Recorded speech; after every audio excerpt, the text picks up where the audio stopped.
bem, você que me acompanha aqui no Encontro com a Maga sabe que eu recebo pessoas muito especiais para mim e referências, né? Referências na temática de comunicação, de liderança, de conflitos, mediação de conflitos, enfim. E hoje eu estou com uma pessoa que foi considerada uma das mentes mais sofisticadas do segmento da religião.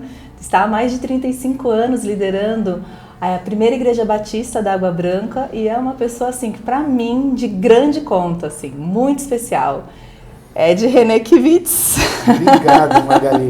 Prazer estar aqui com você. Eu que agradeço. E constrangido por essa apresentação.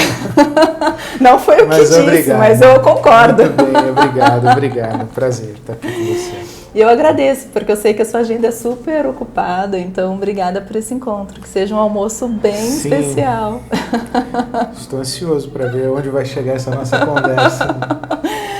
Muito bem, Ed. E assim, obviamente você, né, já publicou inúmeros livros, né, e também é filósofo e tal, mas a palavra é a sua ferramenta de trabalho, né?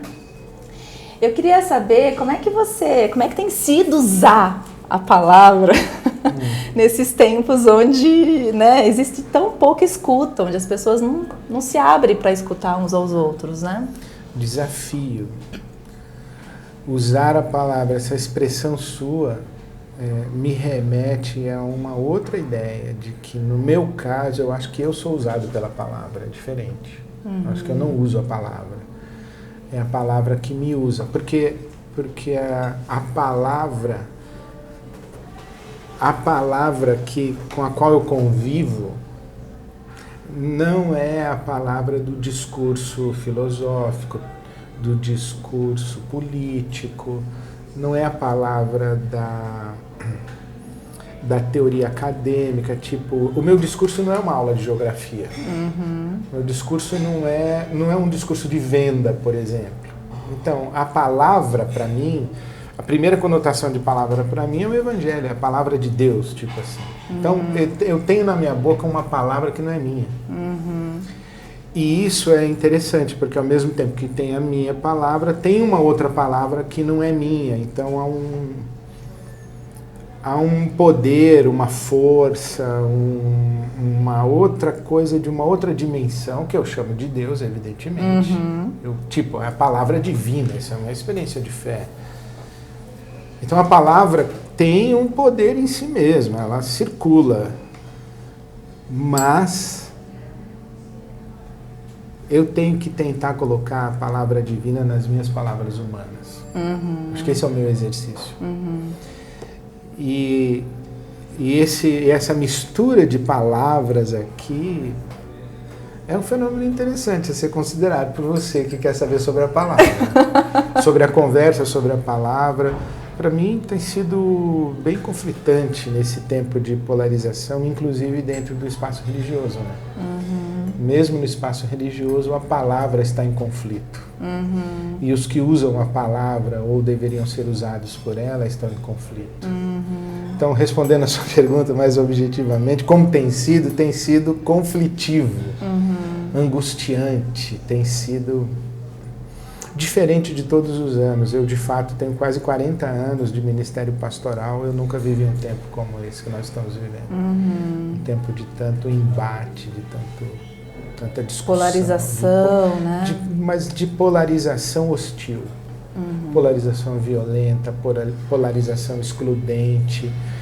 Eu, no meu espaço religioso, sempre convivi com gente que acreditava, não acreditava, acreditava diferente, interpretava diferente, mas essa diversidade não implicava necessariamente exclusão e muito menos violência. E hoje você percebe isso fortemente. Eu acho que o espaço, né? Eu estou falando do meu lugar, do espaço religioso, que é um recorte da própria sociedade. Recentemente, aí a semana passada, não sei, sai essa notícia de que dentro de um templo um sujeito tira uma arma e dá um tiro no outro. Sim. Quer dizer, dentro do templo. Do templo, né? De um negócio surreal. É uma coisa inimaginável. Primeiro, de uma pessoa estar armada dentro de um templo religioso. Segundo, de alvejar uma pessoa que ele chama de irmão. Né? No contexto da religião, nós somos irmãos e irmãs, nós somos filhos de Deus. Quer dizer, a reunião dos filhos de Deus, os caras estão trocando tiro. Quer dizer, como nós chegamos nesse lugar? Como nós chegamos nesse clima de conflito, hostilidade e violência? Não é só polarização. Não é só divergência de opinião. É uma divergência de opinião revestida de uma índole, ou de um caráter, ou de uma postura autoritária, totalitária, sabe? Sem diálogo. Então, você acha que as pessoas elas estão com mais dificuldade de se escutar? Ou elas escutam apenas o que elas querem, assim? Então, se você fala aquilo que me agrada, eu vou escutar e vou estar junto com você. Se você não fala o que me agrada, então você é meu inimigo e eu sou capaz de tirar a arma e atirar em você. Sim, eu acredito que sim. A gente sempre teve um ouvido seletivo, uma atenção seletiva, uma vinculação afetiva com os discursos e com as pessoas, desde o tempo da escola, por exemplo. Você ia bem numa matéria porque você gostava da professora, você ia mal na matéria que você não gostava, e vice-versa. E então essa vinculação dos afetos aos discursos e aos donos dos discursos, ele sempre existiu. Né? Isso é próprio, é humano. Da nossa natureza. É próprio da nossa natureza. Agora, voltando ao meu lugar, que é o ambiente religioso. Em tese, eu vou ao templo para ouvir uma palavra que me confronta. Tipo assim, por definição, eu vou para discordar. Tipo assim, eu discordo de Deus. Ele manda eu virar a outra face. Ele diz que eu não posso me vingar. Ele diz que eu tenho que perdoar o sujeito que me fez um mal. Ele diz que eu tenho que repartir o meu dinheiro. Ele diz que eu não posso ser indiferente à dor do outro ser humano. Quer dizer, não concordo com nada disso. Eu, por minha natureza, eu ia bater de volta em quem me bateu. Eu ia acumular sem repartir, cada um que cuide do seu. Por natureza, se eu seguisse o meu instinto, a minha natureza, eu iria para um caminho oposto do que a palavra que eu vou escutar no templo. Então, novamente um contrassenso. Como que eu posso desenvolver uma postura de hostilidade, de relação violenta a uma palavra que, por definição, existe para me confrontar? Eu, como religioso, deveria ser uma pessoa capacitada ou qualificada para conviver com o contraditório. Porque o meu primeiro grande contraditório é com Deus. Isso se chama conversão, chama metanoia. A gente fala tanto de metanoia, não fala? Sim. Mudança de consciência, expansão de consciência, ampliação de entendimento. Quer dizer... de novas perspectivas. Minha própria vivência de espiritualidade é conviver com o contraditório, para crescer dentro dele, ser transformado dentro dele. Aí eu me fecho, eu só ouço com quem eu concordo, quer dizer, eu continuo mesmo. É tudo muito contraditório o que está acontecendo hoje. E novamente, desculpa, eu insisti, porque eu estou muito condicionado pelo meu espaço religioso, onde eu tenho minhas conversas, onde eu tenho meus diálogos, onde eu uso a palavra, ou sou usado pela palavra, é nisso aqui. E eu só vejo contradição. É assim, surreal o que eu estou assistindo. Como é que isso te faz sentir? Num primeiro momento eu me senti assim, fracassado não seria a melhor palavra, eu acho que frustrado. Frustrado, assim, um sentimento de não adianta. Mas não era um sentimento de fracasso. Hoje eu me sinto como se eu tivesse sido tocado nos brilhos. Tipo, então vamos ver. Traga a sua verdade, que eu vou oferecer para você a minha. Vamos deixar as duas verdades se encontrarem e ver o que acontece.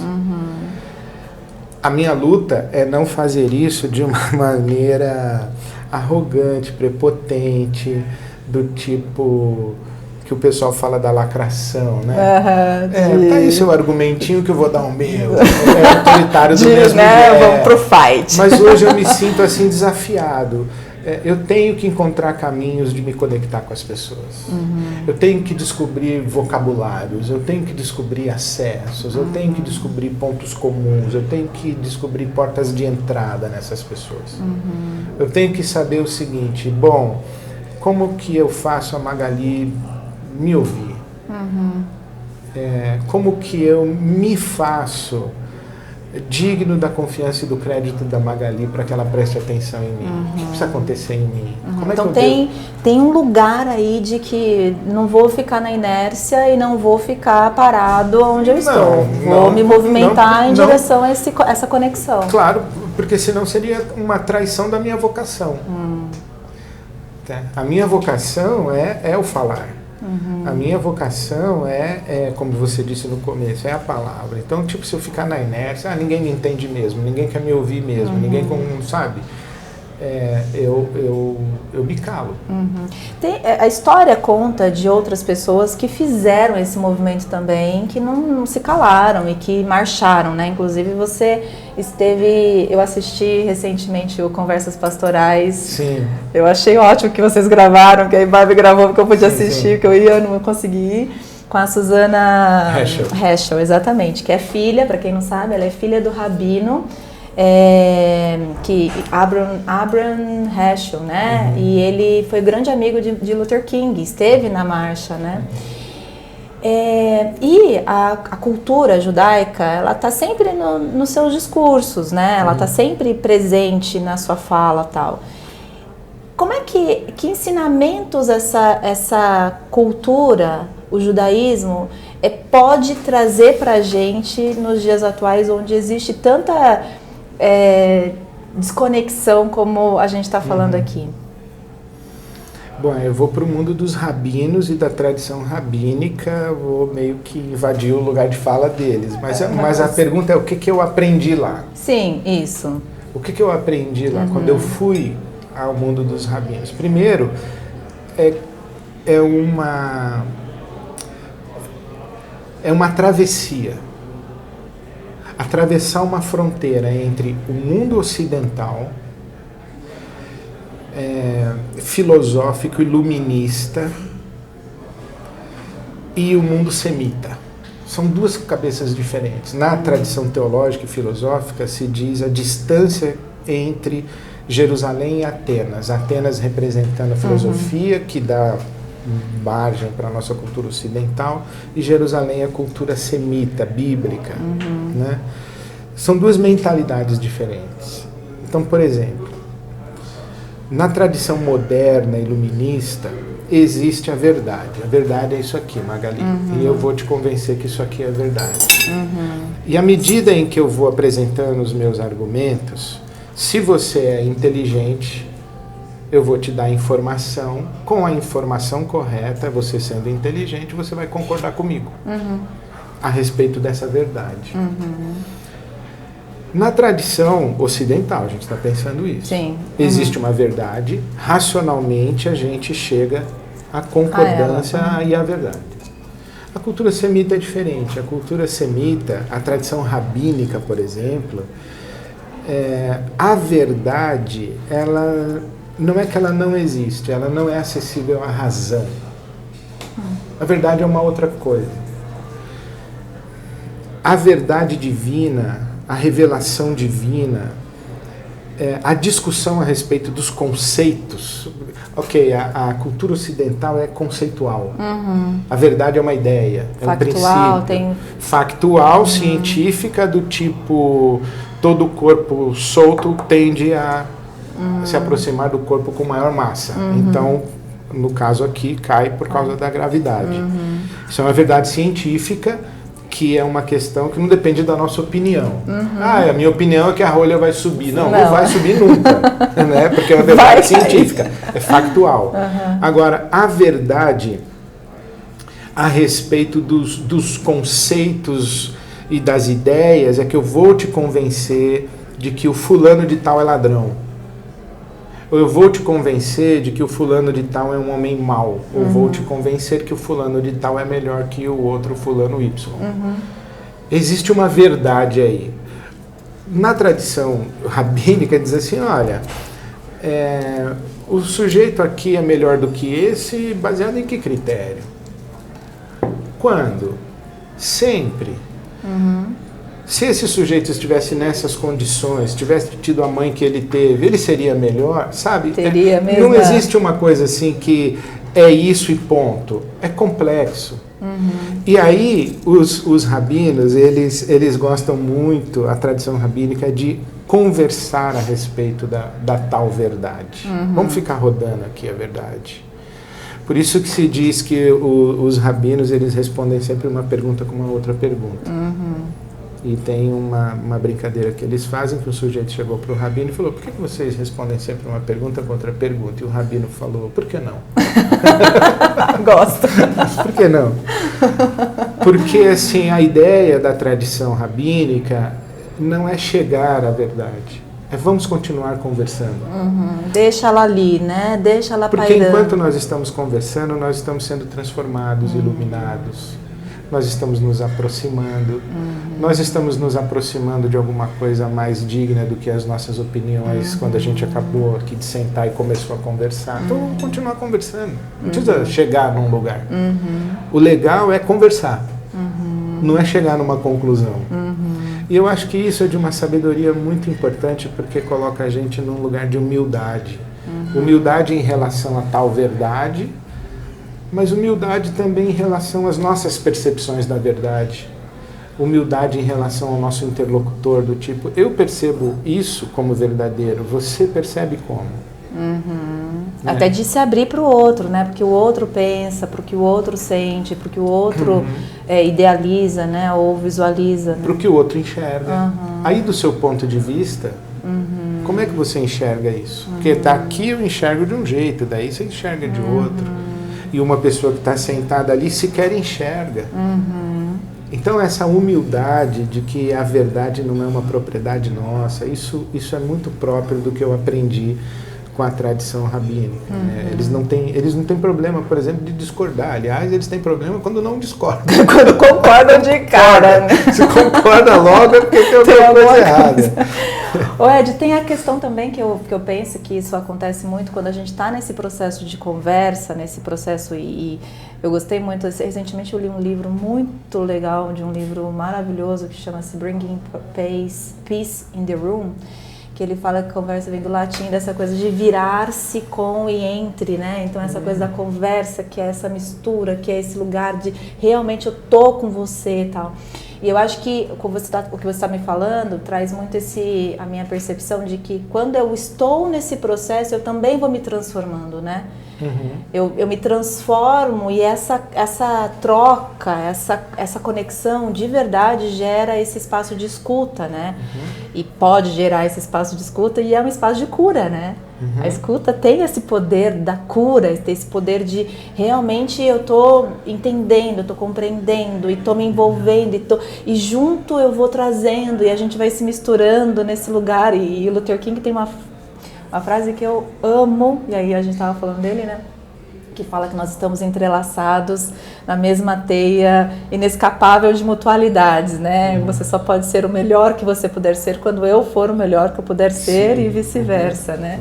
E tem muito esse lugar dessa troca, né? Agora, quando a gente vê o contexto que a gente está vivendo e se tudo é política, e a gente estava falando, já ouvi você falando um pouco sobre isso, né? Como que a gente pode abordar os temas que são fundamentais para o coletivo, para a sociedade, sem politizar, né? Sem virar um partidarismo, sem criar essa coisa, então meu partido é tal, teu partido é tal. Eu acho, enquanto você falava, eu pensava o seguinte, isso que você falou da conversa, enquanto a gente vira um para o outro, começa a ouvir o outro, a gente se cura e etc. Precisa, pelo menos eu acho, que a gente tem que ter um pressuposto. geralmente as nossas conversas, e como a gente está falando muito de polarização, eu tenho um A, você tem um B. E na nossa conversa, eu quero trazer você para o meu A e você quer me levar para o seu B. E a gente fica nisso. E se a conversa fosse aberta à possibilidade de chegarmos num C? Não é de eu fazer você concordar comigo ou você me fazer concordar com você. Nós dois conversando, nós vamos enxergar uma coisa que antes da conversa a gente não enxergava. Eu lembro uma vez, Magali, foi muito interessante, que eu tive uma reunião do conselho da igreja e um dos conselheiros falou assim, olha, eu não vou na reunião, mas aqui está o meu voto do assunto e eu não preciso conversar. É isso que eu penso e é pronto, né? Aí eu pensei, bom, se todo mundo pensasse como esse senhor, bastava cada um mandar o seu voto por e-mail e não tinha reunião. Porque o que é uma reunião e uma conversa? Eu chego com a ideia A, mas ouvindo você, ouvindo outro, eu mudo de ideia. E talvez a gente conversando, a ideia final não é de nenhum em particular, mas é alguma coisa nova que surgiu na conversa. Então, se a gente não tem uma abertura para a possibilidade de que alguma coisa nova aconteça na conversa, já não é conversa. Segundo, eu acho que o como que você perguntou, né? Eu também tenho uma série de livros de um teólogo americano, Tony Campolo. E a série eu adoro essa série. Eu conversei com os inimigos.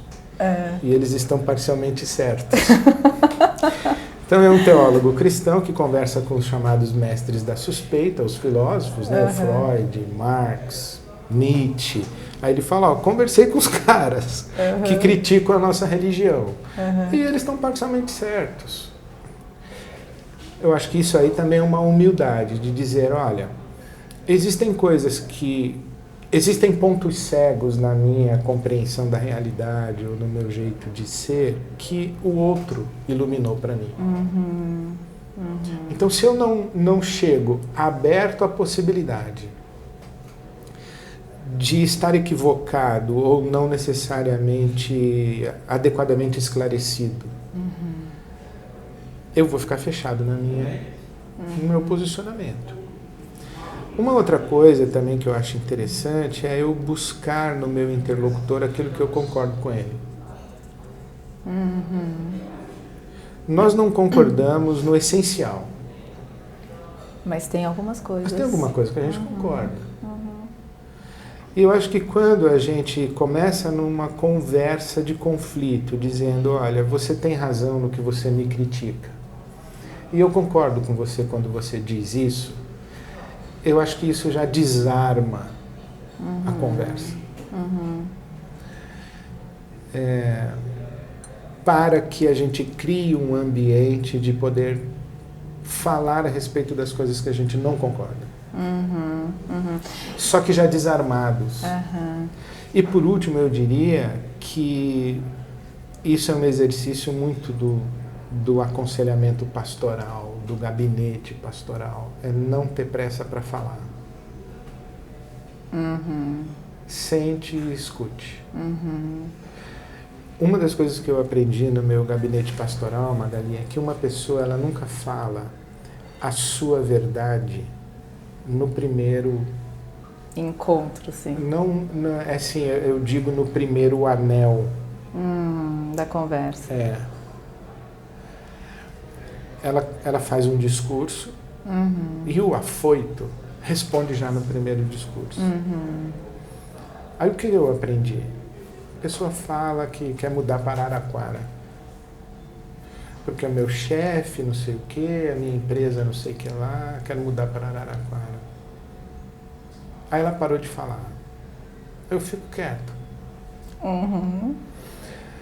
Porque, na verdade, o meu marido, ele não suporta que eu tenho esse trabalho nessa empresa. Já não é o chefe, nem a empresa, nem a Araraquara. É o marido. porque a minha mãe mora com a gente, sabe? Opa, já tem a Tem mãe a que mãe. sabe? Se você ficar calado, a pessoa vai falando até que em algum momento você vai discernir, falar, é aí que dói. Começa com quero mudar para Araraquara, mas isso aqui é só o começo. E não é que é maldade, não é que é de propósito. A pessoa começa a falar, ela começa a se escutar, ela começa a elaborar. E eu acho muito importante que exista esse espaço de escuta, para que as pessoas tenham a oportunidade de escutarem a si mesmas. É um sacramento quando você me escuta. Por exemplo, agora mesmo, eu falei um monte de coisa que eu acho que eu nunca tinha pensado antes. É porque você está me ouvindo com atenção. E eu estou falando. Enquanto eu falo, eu elaboro. Enquanto eu falo, eu aprofundo. Enquanto eu falo, eu descubro que eu sei coisas que eu não sabia que sabia. Enquanto eu falo, eu me encontro com sentimentos que eu não sabia que eu tinha. E porque você me escuta. Então, eu acho que como, né? Sua pergunta foi como. Indo de trás para frente, eu diria, ouvindo. Abrindo esse espaço, né? Deixa as pessoas falarem. Por que ela acha o que ela acha? Mas eu entendo a questão desse espaço do silêncio, né? De permitir que o silêncio entre nessa conversa e segurar esse silêncio é uma coisa que eu percebo, atendo muitos líderes e muitas pessoas, tenho muitas relações com outras pessoas no sentido de conversar sobre isso, né? Das dificuldades que as pessoas têm em sustentar o silêncio, né? O que você considera que seria importante para essa pessoa que tem essa dificuldade? De segurar o silêncio? De sustentar esse silêncio. De ficar em silêncio? De ficar em silêncio. Porque o que eu percebo, não sei se você percebe a mesma coisa, é que as pessoas querem ocupar um espaço, querem ocupar esse espaço, que para mim, quando alguém vai te procurar, não é teu, é dela, né? Então, oferecer esse espaço a ela, inclusive no silêncio que ela está proporcionando, para mim é um ato de respeito, um ato de cuidado, de acolhimento, inclusive, né? Mas sim, isso é uma coisa que muitas pessoas têm dificuldade de fazer. Sim. Eu vou responder primeiro com 3 citações. A primeira é Santo Agostinho. Eu acho que é um pouco deselegante, inclusive, o que ele fala. Mas vamos pensar no que ele falou. Ele diz assim, cala-te ou diga algo mais valioso que o silêncio. Tipo, o silêncio é sagrado. Então, se você vai quebrar o silêncio, pensa bem antes de abrir sua boca. Eu acho que é um pouco intimidador. Né? Tipo, cala-te. Meio cala-te, assim, né? Meio castrador da voz, né? Porque a cura vem pela fala, inclusive. Também. A segunda, minha filha, Fernanda, um dia a gente estava conversando sobre amizade. E aí, no meio da conversa, eu falei para ela, qual você acha que é o máximo da amizade? Qual é o ponto máximo da intimidade? E ela falou na mesma hora, o silêncio. Quando 2 pessoas conseguem ficar em silêncio uma com a outra, e esse silêncio não é perturbador, ela falou, aí você tem 2 pessoas que têm intimidade. Eu achei interessante. Eu achei, tanto que eu guardei para mim isso. E a terceira, que eu não sei quem disse, mas foi alguma pessoa da prática terapêutica da saúde mental, ela disse o seguinte, que as palavras servem para aplacar a efusividade do que é dito no silêncio. Para aplacar a efusividade do que é dito no silêncio. No silêncio. A Marina Abramovic, ela fez uma instalação em Nova York, não sei se você lembra, ela colocou uma mesa, ela sentada, e a pessoa sentava na frente dela, ela ficava simplesmente olhando para a pessoa em silêncio. Eu lembro dessa história, maravilhosa, inclusive. E essa história termina E as pessoas sentavam na frente dela. E ela encarava as pessoas e as pessoas desmoronavam. Até que o marido dela sentou. E eles ficaram se olhando e ela desmanchou. Então, essa efusividade do que é dito no silêncio, as pessoas fogem disso. As pessoas, elas têm medo do que elas vão encontrar aí. Elas têm medo das conexões que são estabelecidas na troca do olhar, no silêncio. E eu diria que para sustentar o silêncio, você precisa ter, não sei se a palavra certa é essa, Magali, ter uma segurança de si. Que não ter medo de vulnerabilizar-se, não ter medo de... Porque no fundo, talvez, não ter medo de mudar. Porque eu sou o que sou, vou continuar sendo, e na hora em que a gente fica em silêncio, que eu percebo que alguma coisa está mexendo dentro de mim, eu falo, Magali, quer água? Já tira, né? Já eu sai daquele interrompo lugar. um processo de alguma coisa que está acontecendo, porque eu tenho medo dessa coisa.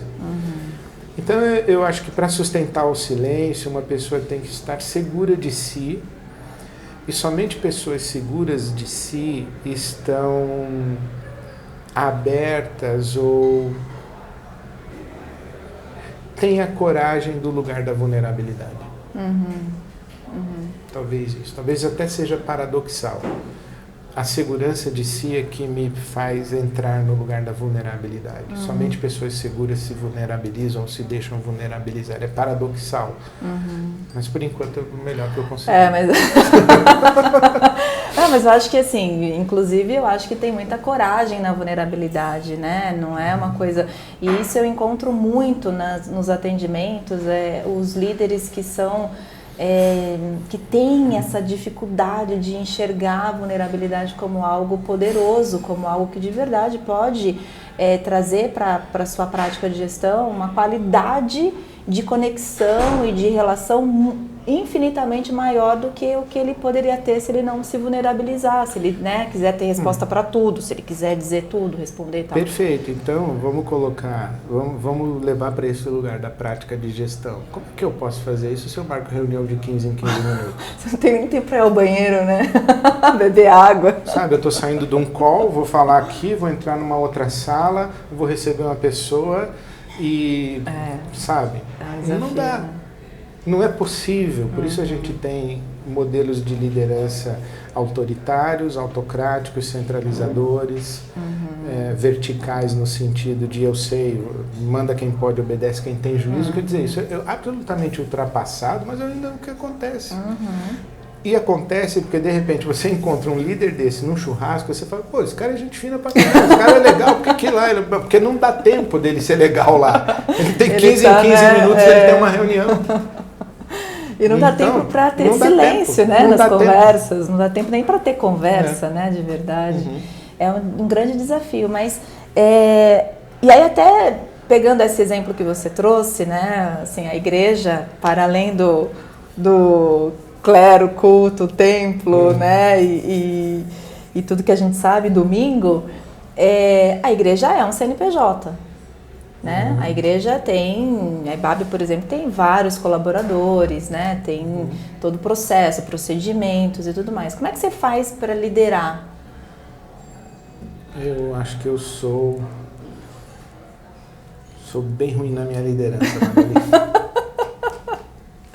Eu tive uma experiência que eu contratei uma coach para isso aí. E aí essa coach chegou lá e reuniu com a minha equipe, nós éramos em 4, eu e mais 3, ela sentou e ela queria falar, ela que me ensinou o que é presidir. Ela falou, você sabe quais são as 4 responsabilidades do presidente? Eu falei, não. Oi? Não. Tem 4? Tem 4. Ela falou, 4 e no seu caso uma 5ª, que é a sua sucessão. Falei, tá bom. Só que na primeira reunião ela falou assim, como você se avalia como presidente? Falei, um péssimo presidente. Eu acho que eu não lidero bem organizacionalmente. Eu acho que a minha liderança é mais inspiracional do que uma liderança de gestão. Né? Eu acho que eu deixo soltos os meus pares, ou deixo soltos os meus pares no sentido de eu confio que você está fazendo o que você está fazendo, não fico lá supervisionando, não fico vendo. Eu lidero do tipo assim, olha, eu estou à sua disposição, se eu puder agregar valor, me chama, e se você não me chamar, eu nem Estou entendendo que está lá, né? Então eu não acho que eu sou um modelo de liderança nesse sentido, e isso foi, ao longo de todo o meu ministério pastoral, talvez um dos pontos de maior sofrimento meu. De não funcionar na minha instituição religiosa como eu acho que um CEO deveria funcionar. E ao mesmo tempo eu dizia, tá, mas eu não sou o CEO de uma instituição, eu sou pastor, não preciso ser CEO. Tá, mas eu preciso providenciar que exista um CEO na minha instituição. Então eu acho que eu sempre convivi com essa angústia e sempre me vi muito mais como uma figura de inspiração, de direção, de orientação, de imaginação visionária do que um líder nesse sentido. Né? Agora, é claro que a gente sempre puxa a brasa para a nossa sardinha. E eu acho que se a gente definir que liderar é influenciar, eu acho que sim, eu lidero. Muito. Não porque eu me esforce para, mas porque as pessoas, por alguma razão, me dão esse lugar de seguirem ou se orientarem ou se referenciarem pela minha postura, minha presença, minhas ideias. Mas assim, como modelo de gestão, essa é a minha frustração. Mas já é um caminho, né? Já, pelo pela menos influência, eu sei, né? E tem consciência, exatamente. Sim, Mas eu acho que esse processo, quando você fala... E aí, Ed, de verdade, eu acho que você ser gestor é uma coisa, você ser líder é outra, né? Então, talvez o processo de gestão, como você falou, não acompanho, não sei se o indicador está lá, se tem indicador, se não tem, lá. Mas você liderar por influência talvez seja até mais difícil do que você liderar controlando o indicador. Porque indicador é como assim, se você estabelecer um processo, você acompanha. Então eu tô lá toda segunda-feira, às 8 horas da manhã, a gente tem a reunião com o time e tal, todo mundo vai lá, mostra o indicador e tal, não sei o quê. Agora, se isso influencia, eu acho bastante pouco provável, entendeu? Então, a influência, ela tá desse lugar do ser líder, do ter características, do ter um lugar onde eu olho e falo assim, cara, eu confio nesse cara. Se ele me falar, vai por aqui, eu vou considerar, né? Não é porque o indicador está dizendo que eu tenho que ir. Sim. Então, tem um lugar da liderança que é esse lugar de confiança, de inspirar confiança, de proporcionar conexão ao ponto do outro, opa, esse cara me lidera, eu confio no que ele está falando, eu vou... E aí, obviamente, que vai ter líder que vai ter isso muito bem desenvolvido, como você falou, né? E vai ter líder que vai ter outras habilidades e o desafio é esse equilíbrio, né? Eu acho que a maneira como eu lidero é muito mais sugerindo o que do que o como.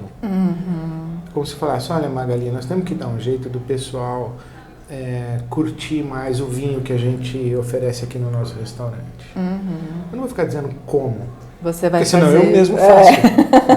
Então, eu acho que a gente tem que dar um jeito de vender mais vinho. Ponto. Entendi por quê. Eu concordei com isso. Pô, que sacada, eu acho que é isso mesmo. Pô, eu já estava pensando nisso, que bom que você falou, porque era o que eu ia te sugerir. Quando a gente concorda no o quê, os comos eu acho que a gente desenvolve no processo e nas relações de confiança dos profissionais que estão ao nosso lado. E, inclusive, eu acho que quanto mais um líder quer influenciar o como, menos ele contribui no desenvolvimento dos seus pares. Ele não precisa de gente que pensa, ele precisa de gente que execute e obedeça. Né? Então, eu já estou mais aliviado. Agora. Muito legal. Que bom. Nem era o objetivo, mas que bom. Mas que bom, valeu. Mas assim, ó, como toda instituição, né, e quando a gente fala de juntar pessoas para trabalhar juntas e para fazer um propósito acontecer, muito provavelmente pode ter conflitos, né? Conflitos de ideias, de percepções, de posicionamento e tudo mais. Você usa algum método específico para lidar com conflitos? Porque você me falou algumas coisas aqui que eu falei assim, gente, isso aí é mediação de conflitos. Inclusive tem técnica que fala, quando você falou, vamos encontrar o que é comum. Isso é uma das abordagens da mediação de conflito, quando a gente tem, né, duas partes em conflito, a gente busca esse olhar. Isso tem técnica, inclusive, para isso, né? Mas conscientemente você usa algum método de mediação de conflitos? Não, eu acho que eu não uso método, mas eu sou guiado por alguns valores muito claros para mim. Quais são? Honestidade, verdade e autenticidade. Assim. Eu acho que não é possível solucionar conflitos quando as pessoas não são autênticas, inteiras. Por exemplo, uma das histórias que eu mais gosto foi quando uma mulher me procurou e disse: meu marido saiu de casa e ele... Obrigada, Dias. Obrigado.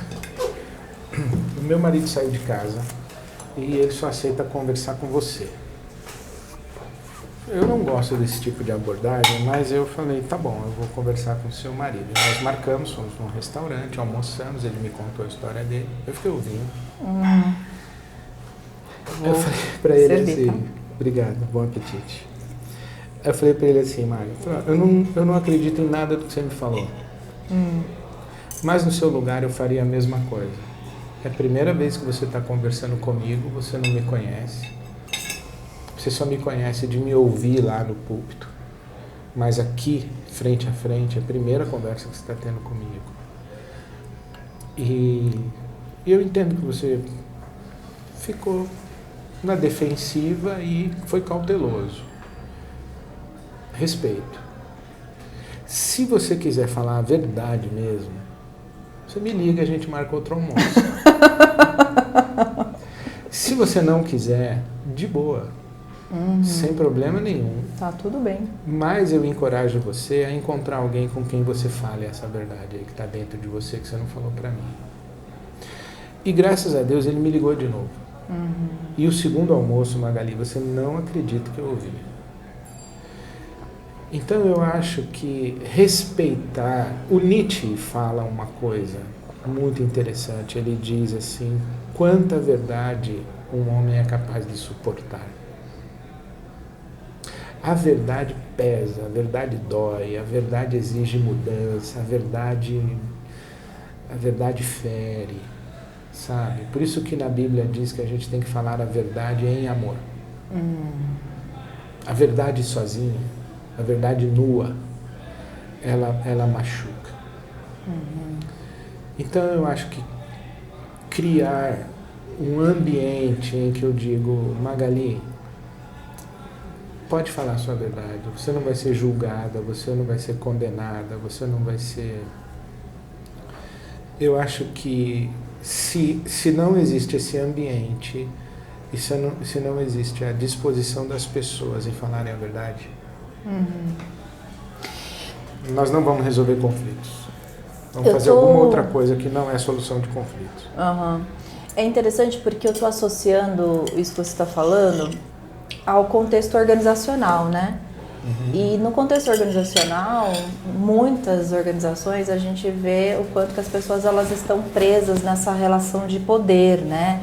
Então, não vou dizer a verdade para o meu chefe, porque pode ser que eu seja punido por isso, né? Ou pode ser que eu seja repreendido por isso, ou tenha alguma penalidade e tal. Você considera que essa lógica da punição ou da recompensa, ela dificulta esse lugar da verdade nas organizações e no contexto geral, né? Mas a gente aprende isso em casa, na infância. Foi você que quebrou o vaso? Não. Aí você não apanha. Se você falar, foi, desculpa, foi sem querer. Aí você apanha porque você quebrou o vaso. Então, quando você mentiu, você escapou da punição. Quando você falou disse a verdade, você foi punido. Então, a gente vai aprendendo isso ao longo da vida. Que falar a verdade não é um bom negócio. Agora, uma outra coisa também que eu acho que no espaço corporativo, e aí eu estou falando no contexto institucional, da liderança, aquilo que a gente está falando antes, eu acho que há duas maneiras da gente se aproximar de um conflito. Uma, a mais usual, é quem é o culpado, quem está errado. Não vai resolver. A outra é como podemos sair desse lugar de conflito e ir para um lugar de paz? Como nós podemos resolver isso? Como nós podemos fazer um acordo aqui? A questão não é quem foi que quebrou esse vaso. A questão é como nós podemos arrumar a sala de novo? Como podemos substituir o vaso? Como podemos tomar cuidado para não quebrar mais vasos? Será que o vaso estava no lugar certo? Sabe? É menos achar culpados e mais fazer junto, né? E mais buscar acordos, soluções e caminhos para sair do lugar do conflito. Porque quando a gente fica buscando culpado e fica querendo dizer quem está certo, quem está errado, aí não é solução de conflito, é debate. É um negócio que, para mim, eu acho que não é eficaz. Ô Ed, eu já ouvi aquele termo que fala assim, que nós estamos do lado de cá do céu. Você já ouviu isso, né? Então, assim, quais na sua opinião, são as narrativas possíveis para a gente tentar, né, uma mudança nesse tempo? A gente está vivendo um tempo onde, como você falou, né, eu acho o culpado, eu quero punir o culpado, eu não consigo ouvir a sua opinião porque é diferente da minha, eu não estou disposto a te escutar, ou nem a criar um caminho conjunto, né, em conjunto. Mas, e nisso a gente vai colapsando enquanto sociedade, né? A gente não vai conseguindo criar caminhos em conjunto, em colaboração, em fazer uma co-construção. Mas como é que narrativas você acha que seria possível para a gente tentar não colapsar, para a gente tentar não criar esse espaço de... enquanto a gente estiver aqui, né? Enquanto a gente estiver nesse plano. Olha, eu acho que se essa pergunta é como a gente cria uma condição de não colapsar no Brasil, não sei. Se eu soubesse, milagre. Mas se a pergunta é como não colapsar na minha família... mas já é um bom começo, né? No próximo feriado vai ter uma feijoada da minha família. E é um bem passado, mal passado, e ao ponto de opções ideológicas e políticas. Eu posso me perguntar como eu faço para ter um feriado legal com a minha família, apesar das divergências de opiniões. Vem os primos, vem os tios, tá todo mundo ali, 20 pessoas numa sala, 30 pessoas numa sala. Como é que eu faço isso com a minha família? Como é que eu faço isso no meu ambiente de trabalho, com a minha equipe que tem 8 pessoas, 10 pessoas? Como é que eu faço isso na minha rede de amizades, meus amigos de infância, meus amigos de juventude, que são meus amigos há 20 anos? Como é que eu mantenho a minha amizade? Se eu fizer essa pergunta, eu acho que facilita o meu caminho, porque na verdade é a pergunta que eu tenho feito para mim. E eu acho que parte de uma escolha. E a escolha é: eu escolho você. O Harold Kushner, que é um rabino também, que eu gosto muito, ele diz o seguinte, ele usa o seguinte exemplo, Magali, que as crianças, elas brigam, uma puxa o cabelo da outra, uma não sei o que e tal, aí as duas mães brigam também, para defender cada um seu filho. Só que daria 2 minutos, as crianças estão brincando de novo. E as duas não se falam mais. Anos, né? Anos. Passou. E o Kushner diz o seguinte, que as crianças, elas preferem ser felizes do que ter razão.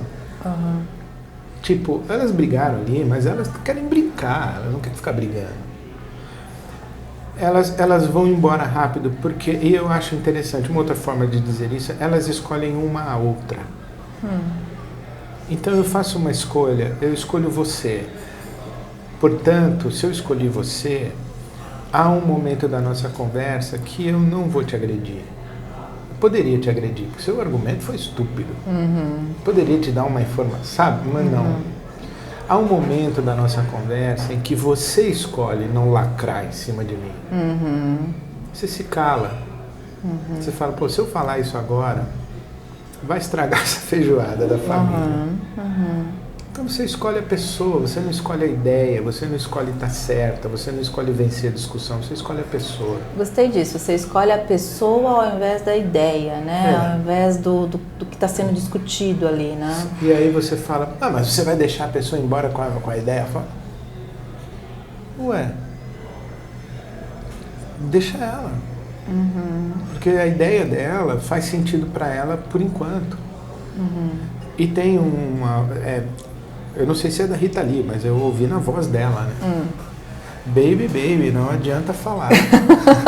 Quando alguém está perdido procurando se encontrar, não adianta você falar. A pessoa não quer ouvir, não tem condição de ouvir, não tem predisposição para ouvir. E aí você vai forçar a barra, você vai perder a pessoa. Espera. Espera um momento, né? A Bíblia conta a história do filho pródigo. O filho que foi embora, não escolheu o pai, né? Escolheu ele. Ele foi embora. O pai deixou. Aí a Bíblia diz que palavras de Jesus, né? A parábola do filho pródigo é que o filho lá distante caiu em si e voltou. E ele disse, o meu pai vai me receber de volta. Então, se eu estressei com você no churrasco da família, lá na frente, quando você falar assim, pô, o Ed tá certo, mas ele foi tão estúpido comigo. Pô, acho que o Ed estava certo naquilo que ele estava querendo me dizer, mas ele foi tão ignorante, ele me ofendeu de tal maneira que eu não vou voltar lá.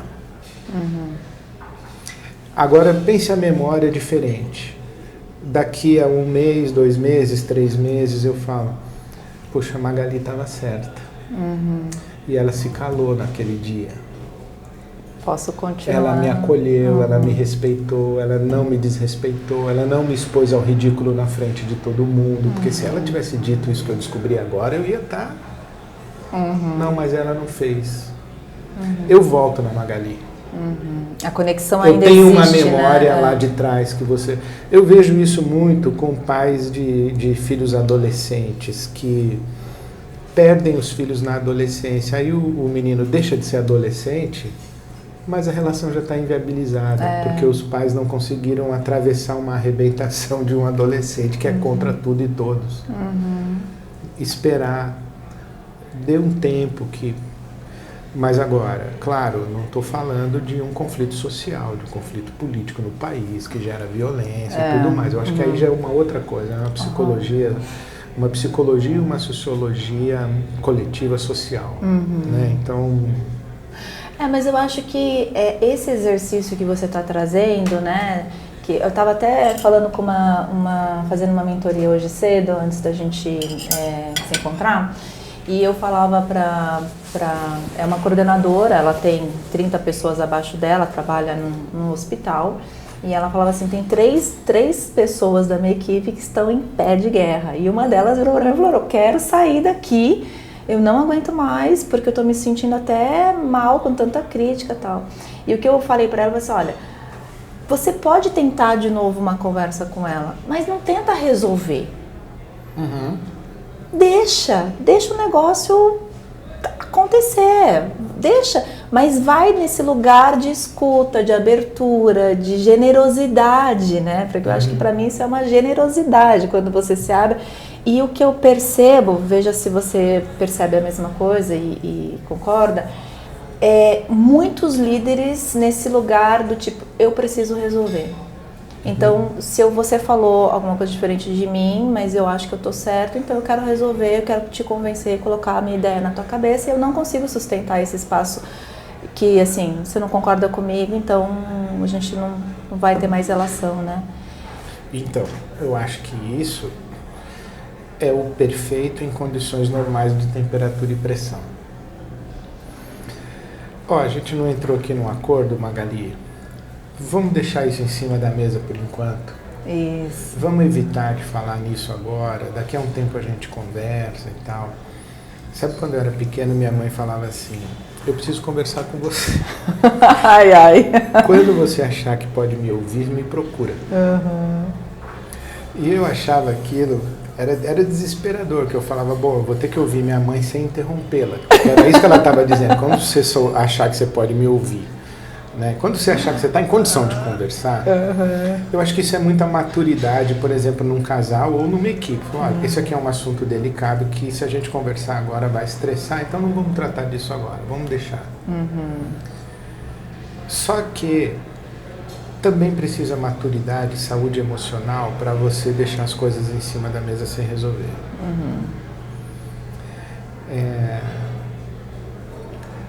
O meu chefe é abusivo comigo ou ele publicamente me expõe repetidas vezes. Magali, é uma fase ruim da vida dele, tenha paciência, espere um pouco, deixa isso. Tem coisas que não dá para deixar. Não. E também tem coisas que eu acho que numa solução de conflitos também é importante eu saber quais são os meus limites. Porque eu escolho você, mas tem um momento em que eu escolher você significa que eu estou não escolhendo a mim. E se isso não for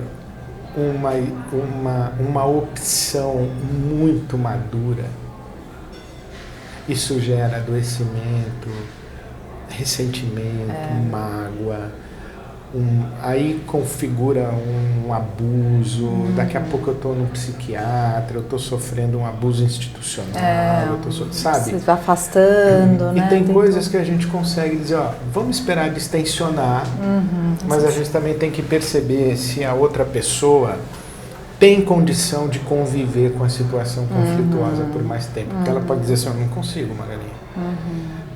Tudo bem, eu respeito então o seu limite. E esse respeitar o seu limite como é que você sai daí? Você vai pedir demissão da empresa? Você vai fazer uma denúncia da sua equipe para o conselho de ética? Você vai fazer o quê para sair desse lugar? Mas sim, eu acho que é uma sabedoria muito grande e são pessoas muito grandes e maduras que conseguem esticar o elástico, né? Sem soltar para explodir na cara do outro. E eu acho que tem esse lugar de novo, né? Que a gente volta no lugar da vulnerabilidade. Eu acho que ter essa autoconsciência, ela também implica nesse lugar de olhar para você, para os seus limites e para a sua atual condição, né?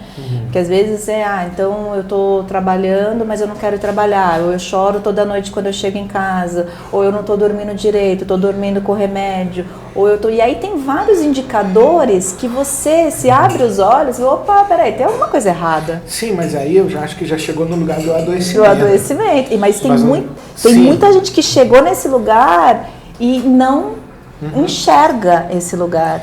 Sim, por isso que eu falei, olha, em condições normais de temperatura e pressão, com pessoas que não choram toda noite quando chegam em casa, dá para você conversar e dizer, vamos ter paciência. Exato. Só que tem pessoas que já passaram do limite da paciência, elas já adoeceram. Exato. Acho que aí já entramos numa outra esfera, né? Uma de outra apoio, esfera, que de não pedido, é mais a né? conversa aqui para solucionar o conflito, uma conversa entre pessoas adultas. E é interessante, porque isso muitas vezes, quando não se fala, quando não se olha, chega a esse lugar, né? Então, mas aí, voltando, o que você falou, né, de mediação de conflitos. Eu acho que quando chega nesse lugar do adoecimento, um mediador de conflitos, uma mediadora de conflitos ajuda. Porque uma terceira pessoa na sala, uma terceira pessoa na conversa, ou uma pessoa no meio de uma equipe, ela modula o ambiente, ela restringe o vocabulário, ela estabelece regras de conversa, que as pessoas vão para um lugar onde os acordos podem ser mais possíveis se ela não estivesse lá. Exato. Então a mediação de conflito é uma ferramenta necessária. É muito legal você ter falado isso, que às vezes as pessoas não conhecem, né? Não sabem. Mas tem muitos, você fala aí nas suas pregações, né? Existem milhares de pessoas que assistem. E muitas dessas pessoas são líderes, gestores, empreendedores e tal. O que você falaria, né, para essas pessoas, né, diretamente para essas pessoas, do impacto da vida delas em relação às pessoas que trabalham com elas?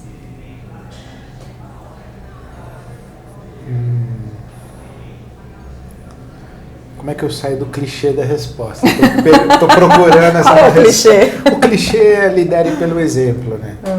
O clichê, que não é clichê, porque é um consenso, né? É que nós lideramos pelo que somos. Tem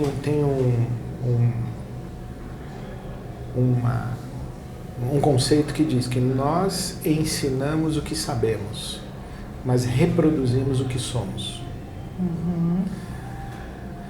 Então, mesmo quem não está atento está influenciando, para bem ou para mal. Ou o seu par, o seu líder, é um exemplo inspirador que puxa você para cima, ajuda você a se desenvolver, ou ele é um exemplo tóxico, mas exemplo ele é. O líder, ele modula as relações de um espaço coletivo. A maneira como ele fala, a maneira como ele se dirige às pessoas, se ele pede por favor, é simples. Se ele diz muito obrigado. Se olha no olho, né? Se ele olha no olho.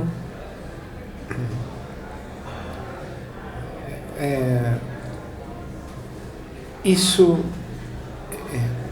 cria um ambiente, cria um ethos. Eu acho que uma das maiores responsabilidades do líder é criar o ethos da sua comunidade. Não é nem necessariamente estabelecer meta. Quando você cria um ethos favorável, os acordos são mais fáceis, os processos são mais leves, sabe? Então o que eu diria é isso, preste atenção em que tipo de ambiente a sua postura e a sua fala criam. Ou a máxima do Immanuel Kant, o tal do imperativo categórico. Ele diz que o que é ético? Qual é o critério ético? É transformar a sua postura num padrão universal. Se todo mundo fizer o que você faz, como é que vai ser o mundo? Se todo mundo cuidar do lixo do jeito que você cuida do lixo na sua casa, mas eu cuido do meu lixo aqui, mas só eu no meu prédio é que faço a coleta seletiva. Tudo bem, continue sendo só você. Por quê? Porque é o certo.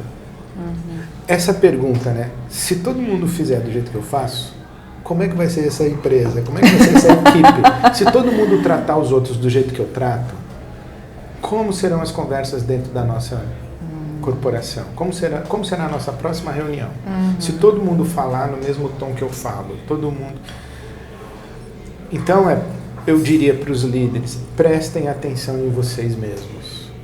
O que falam, como se dirigem às pessoas, que respeito tem às pessoas, porque vocês modulam o ambiente ao redor de vocês.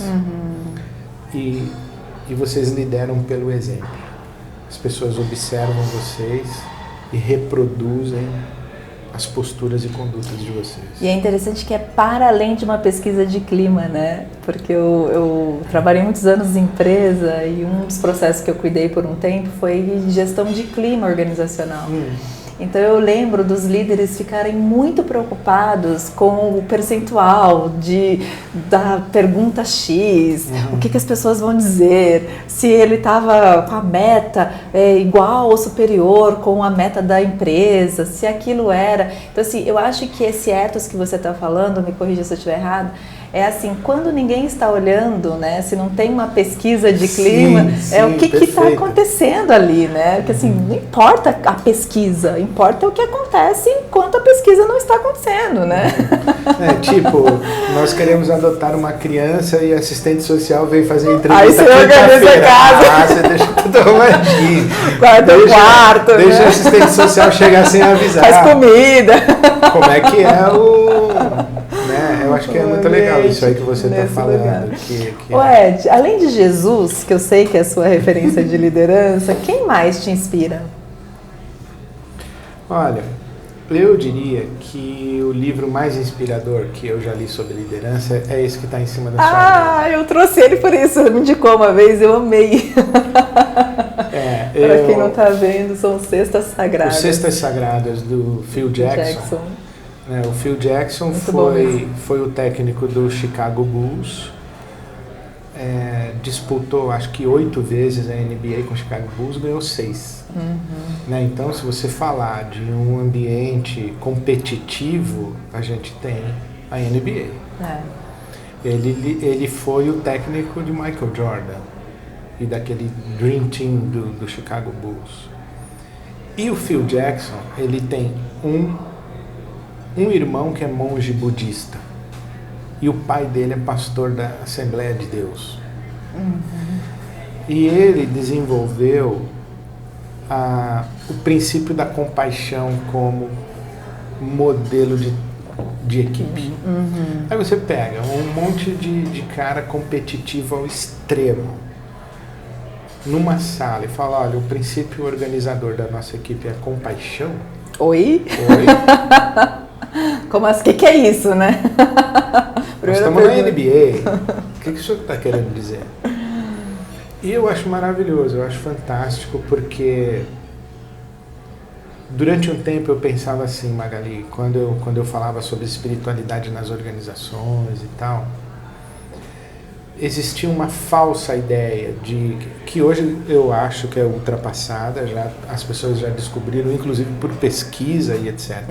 Uma falsa ideia de que ou você leva a espiritualidade ou você tem resultado. Se você levar a espiritualidade, não dá resultado. É bonito na igreja, é bonito na religião. Esse negócio de virar outra face não funciona não com o meu concorrente ou com a minha equipe, não sei o quê. Eu acho que esse livro do Phil Jackson me mostrou que não é espiritualidade sem resultado e não espiritualidade com resultado. É um ambiente saudável e um ambiente tóxico. Que tipo de resultado você alcança ou que caminho você faz para chegar no seu resultado? Você chega no seu resultado deixando um rastro de sangue no caminho, ou você chega no seu resultado, pode ser que chegue mais lentamente. Eu lembro que uma das passagens mais bonitas desse livro foi quando faleceu o pai do Scott Pippen. E foi no meio das finais da NBA. E o Scott foi no sepultamento do pai. O Chicago perdeu o jogo que o Scott não jogou. E no outro... Até me emociono falar disso. No outro jogo, o Scott volta e ele joga, mas ele está irreconhecível na quadra. Acabou de sepultar o pai.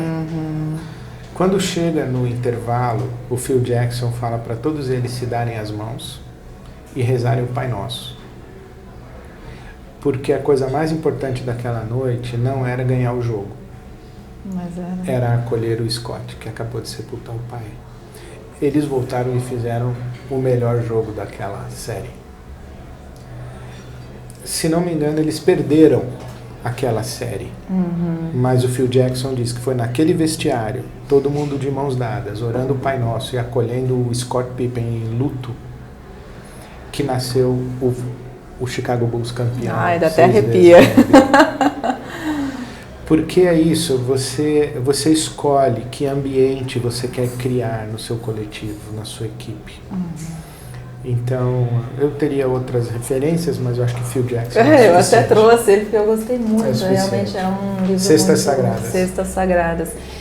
Aí talvez a pessoa que esteja nos ouvindo, mas é que você não trabalha aqui na empresa. Você não sabe o que eu passo, porque eu tento fazer o melhor que eu posso, mas o meu líder é casca de ferida. Ou o meu chefe é sanguessuga, tal. O que você diria para essa pessoa?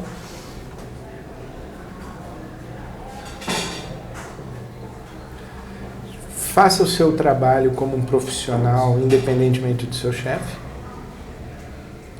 O meu chefe não determina o tipo de profissional que eu sou. Eu não vou dar a ele o poder de dizer que profissional eu sou. Eu sou um profissional.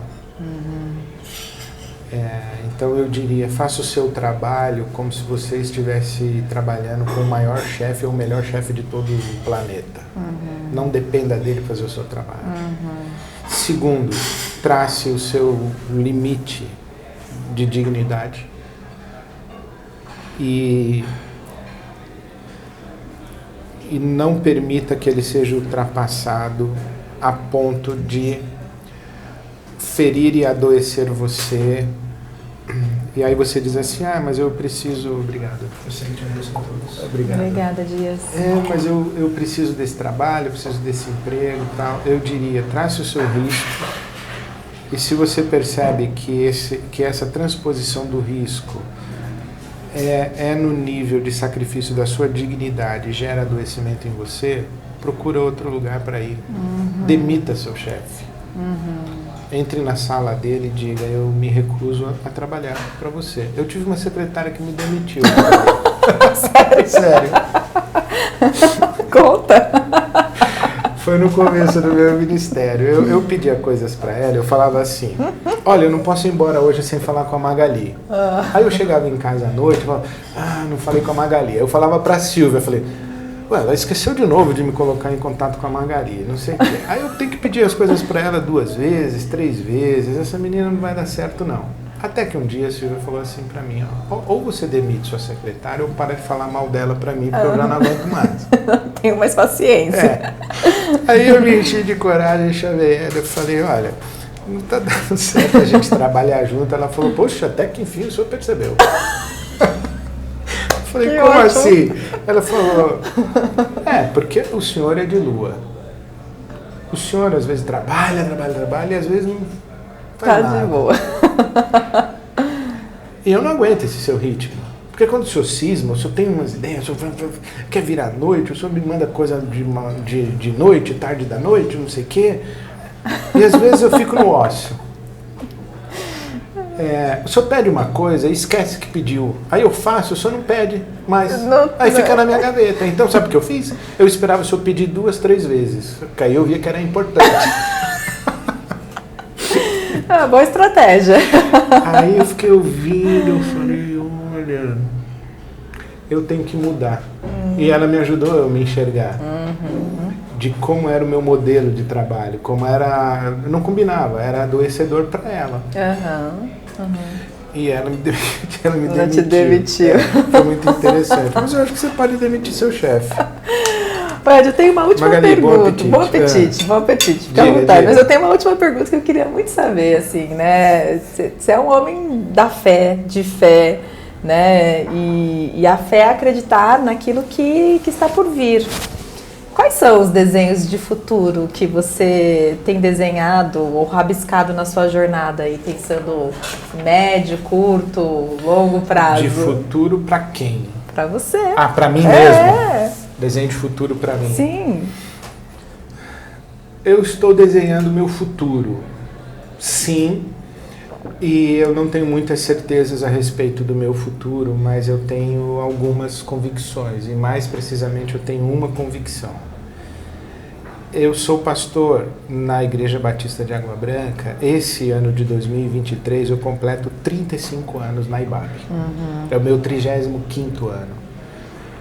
E o ano passado eu tive uma experiência muito interessante. Eu convidei um pastor para falar num domingo. Ainda era pandemia, o auditório vazio, e ele falou olhando para a câmera assim.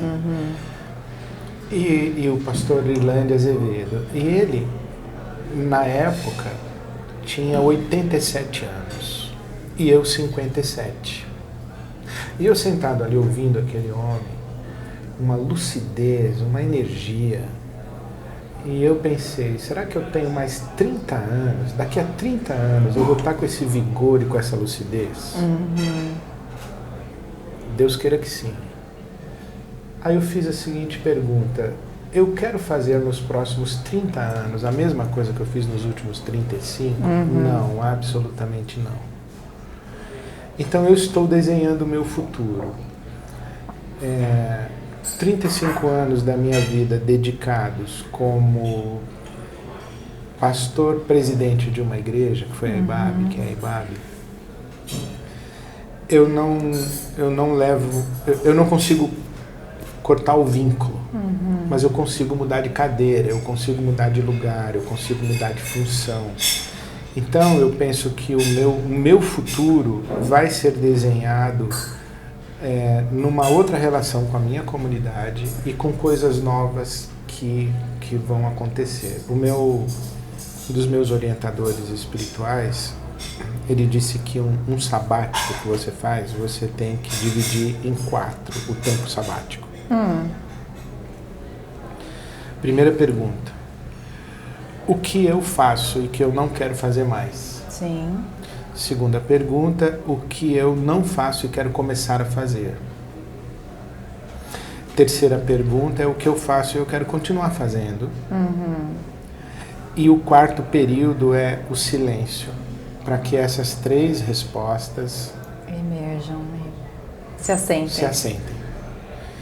E eu acho que eu estou vivendo já há alguns anos fazendo essas perguntas e deixando assentar. Então o meu futuro vai ser diferente dos últimos 35 anos. E eu estou muito curioso para saber como é que vai ser esse meu futuro. Eu também. Obrigado. Obrigada, eu que agradeço. Muito obrigada por você ter ficado com a gente. Agradeço muito, que papo gostoso. Foi muito bom conversar com você. Muito sempre. bom mesmo. Obrigado. Vamos comer? Esse bacalhau Vamos. Tá muito bom. Parece, né? Bom apetite. Bom apetite.